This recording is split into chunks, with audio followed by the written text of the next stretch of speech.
Morning students, हम लोग ये नया चैप्टर स्टार्ट कर रहे हैं नियोजन, और इसमें नीति आयोग के बारे में पढ़ेंगे। तो सबसे पहले हम ये देख लेते हैं कि नियोजन होता क्या है। तो हमारे देश में पहले जो नियोजन का काम था वो योजना आयोग द्वारा किया जाता था। तो योजना आयोग के अनुसार जो नियोजन की परिभाषा है ये आप लोगों को याद करनी है। तो वैसे पहले समझ लो कि नियोजन का मतलब क्या है। नियोजन का अर्थ होता है कि प्लानिंग करना, किसी भी चीज़ के लिए प्लानिंग करना। फिर चाहे वो हम अपने एग्जाम के लिए प्लानिंग करें या देश के लिए प्लानिंग कर रहे हैं, तो इसमें क्या होता है, नियोजन में सबसे पहले अपन संसाधन इकट्ठा करते हैं। मतलब अपना एक उद्देश्य होता है, फिर उससे जुड़े अपन संसाधन इकट्ठा करते हैं, और फिर अपन ये देखते हैं कि ऐसा सबसे अच्छा तरीका कौन सा है जिसमें इन संसाधनों का मैक्सिमम यानी अधिक से अधिक प्रयोग करके हम अपने उद्देश्य की पूर्ति कर सकें। तो तीन चीज़ें हो गई। पहली तो ये कि हमें संसाधन इकट्ठे करने हैं, दूसरा ये कि हमें हमारे उद्देश्य निश्चित होने चाहिए, और तीसरा ये कि एक समय अवधि निश्चित होनी चाहिए जिसमें हमें अपना उद्देश्य पूरा करना है। तो ये देखो, योजना आयोग की ये डेफिनेशन याद करनी है नियोजन की। नियोजन संसाधनों के संगठन की एक ऐसी विधि है जिसके माध्यम से संसाधनों का अधिकतम लाभप्रद उपयोग निश्चित सामाजिक उद्देश्यों की पूर्ति हेतु किया जाता है। यानी हम अपने लिए, अपने समाज के लिए कुछ उद्देश्य बना लेते हैं और फिर उनकी हमें पूर्ति करनी होती है।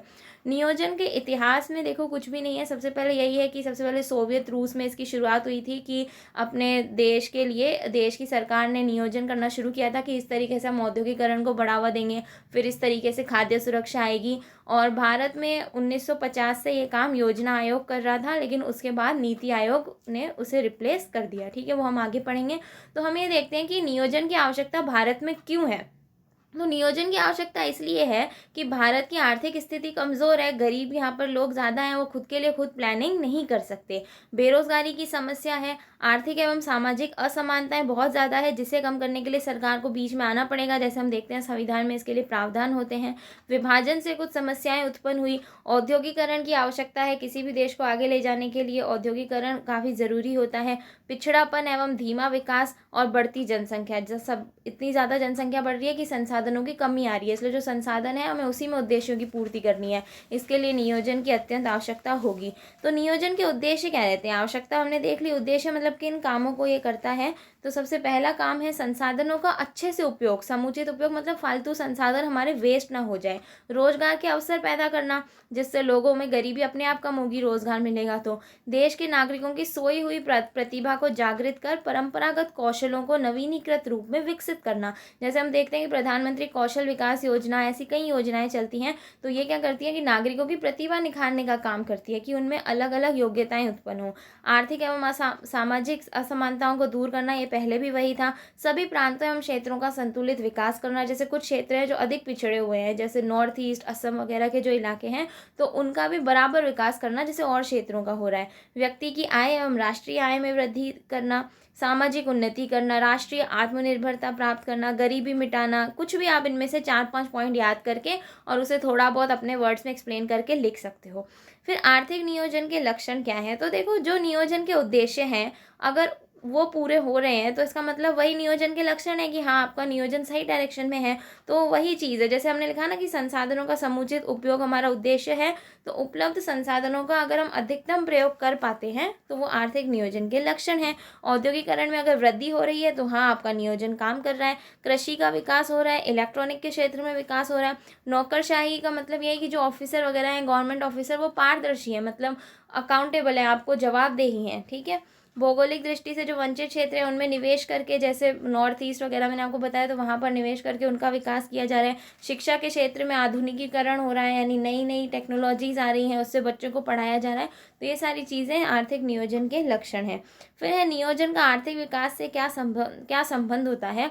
तो आर्थिक क्षेत्र में नियोजन का लक्ष्य क्या रहता है कि राष्ट्र का विकास। अब राष्ट्र का विकास कैसे होगा, जब आप क्या करोगे, औद्योगिकरण। आर्थिक विकास में तो नियोजन का मतलब यही है कि हम किस तरीके से औद्योगिकरण बढ़ा रहे हैं, किस तरीके से रोजगार के अवसर बढ़ा रहे हैं।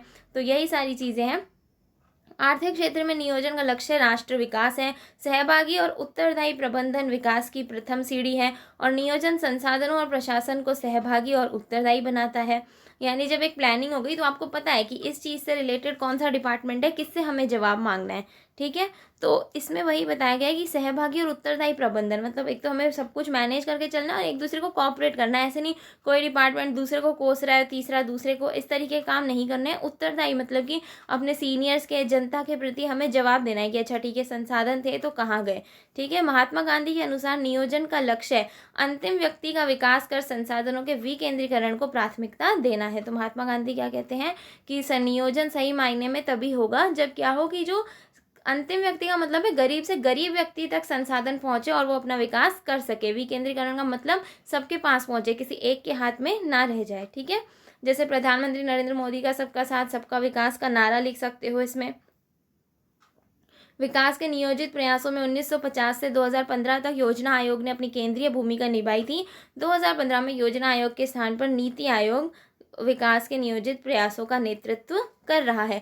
तो नीति आयोग इसलिए बनाया गया क्योंकि जो योजना आयोग था उसमें एक तो राज्यों की बिल्कुल भी भूमिका नहीं थी, ठीक है। वो क्या होता था कि केंद्र सरकार एक प्लान बना लेती थी और उसी को सब जगह लागू कर दिया जाता था। लेकिन फिर देखा गया कि हर प्लान हर राज्यों में सही तरीके से लागू नहीं हो सकता। कुछ राज्यों की अपनी लिमिटेशंस होती हैं, उनकी अपनी कमियां होती हैं, वो उस तरीके से काम नहीं कर सकते जिस तरीके से प्लान में बताया गया है। तो इसलिए नीति आयोग बनाया गया। इसमें राज्यों की भी भूमिका होती है, राज्यों से सुझाव लिए जाते हैं और उन्हें इतनी स्वतंत्रता दी जाती है कि वो कोई भी स्कीम वगैरह है, कोई भी प्लान है, उसे अपनी सुविधा के अनुसार लागू कर सकते हैं, उसमें कुछ बदलाव करके, ठीक है। तो ये चीज़ थी, इसलिए योजना आयोग से नीति आयोग बनाया गया। उसके बाद हम देखते हैं कि नीति आयोग जो है उसका हिंदी में देखो नाम क्या है, राष्ट्रीय भारत परिवर्तन संस्थान। 13 अगस्त 2014 को ये बनाया गया था। इसके गठन के कारण देख लो, विकास में राज्यों की भूमिका को सक्रिय बनाना, मैंने बता दिया। देश की बौद्धिक संपदा, यानी कई पढ़े लिखे लोग विदेशों में नौकरी करने चल जाते हैं क्योंकि उन्हें भारत में पर्याप्त अवसर नहीं मिल पाते। तो इस पलायन को, बौद्धिक संपदा का पलायन रोकने के लिए सुशासन में उनकी भागीदारी सुनिश्चित करना, विकास के लक्ष्यों को प्राप्त करने हेतु केंद्र व राज्य के मध्य साझा मंच तैयार करना, ठीक है। तो नीति आयोग के गठन के उद्देश्य भी यही है कि प्रधानमंत्री एवं मुख्यमंत्रियों को राष्ट्रीय एजेंडे का प्रारूप तैयार कर सौंपना, कि एक बड़ा सा हमने एजेंडा बना लिया कि इतने 2022 तक का, उसके बाद हमने उस वहाँ तक पहुँचने के लिए छोटे छोटे प्लान बना लिए। सहकारी संघवाद को बढ़ावा देना, केंद्र और राज्य के बीच में ज़्यादा जो लड़ाइयाँ वगैरह या कुछ भी विरोधाभास होता है वो ना हो। ग्राम स्तर पर योजना निर्माण बनाना, राष्ट्रीय सुरक्षा के हितों को प्रोत्साहन देना, ठीक है, कि अब हमारी पहली प्रायोरिटी क्या रहेगी कि हमारा राष्ट्र की बॉर्डर वगैरह सुरक्षित रहें। आर्थिक एवं सामाजिक दृष्टि से पिछड़े वर्गों पर अधिक ध्यान देना। इसमें कोई भी 5-6 जो आपको सही लगे वो याद कर सकते हो। अब नीति आयोग का जो संगठन है वो एक बार इधर देख लो। तो देखो, नीति आयोग में अध्यक्ष जो है वो आपके प्रधानमंत्री होते हैं। उपाध्यक्ष आपके जो होते हैं वो प्रधानमंत्री द्वारा अपॉइंटेड होते हैं। अभी प्रेजेंट में राजीव कुमार हैं। फिर एक मुख्य कार्यकारी अधिकारी होता है जिसे CEO बोलते हैं, ठीक है।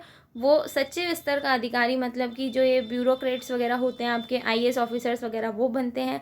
अभी वर्तमान में अमिताभ कांत है। उसके बाद अगर हम पूरा स्ट्रक्चर देखें कि कितने लोग होते हैं, तो पूर्णकालिक सदस्य होते हैं जो फुल टाइम इसके मेंबर होते हैं, ये 4 होते हैं। आप चाहो तो नाम याद कर सकते हो, चाहो तो नहीं। और अंशकालिक सदस्य होते हैं जो कि अधिकतम 2, इनको क्या है, प्रधानमंत्री मनोनीत करते हैं। अंशकालिक सदस्य जैसे किसी यूनिवर्सिटी वगैरह के जो प्रिंसिपल वगैरह होते हैं वो होते हैं।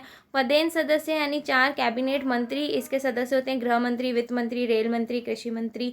और इसकी 2 परिषदें होती हैं, एक होती है गवर्निंग परिषद, एक होती है क्षेत्रीय परिषद। तो गवर्निंग परिषद में क्या होता है कि जो आपके हैं राज्यों के सभी राज्यों के मुख्यमंत्री और जो केंद्र शासित प्रदेश है उनके उपराज्यपाल होते हैं इसके सदस्य। और जो क्षेत्रीय परिषद होता है उसके सदस्य, क्षेत्रीय मतलब कुछ राज्यों का एक क्षेत्र बना दिया जाता है जो ज़्यादा पिछड़ा हुआ है। जब हम उनके लिए काम करते हैं तो हम लोग सिर्फ केवल उन्हीं राज्यों की एक परिषद बनाते हैं जिसे क्षेत्रीय परिषद कहते हैं। और उसके सदस्य होते हैं संबंधित उसी क्षेत्र के मुख्यमंत्री और केंद्र शासित प्रदेशों के उपराज्यपाल। और फिर कुछ विशेष आमंत्रित सदस्य होते हैं जिन्हें प्रधानमंत्री द्वारा बुलाया जाता है। तो इसके साथ ये चैप्टर खत्म होता है। नोट्स आपको मिल गए होंगे। Okay, thank you.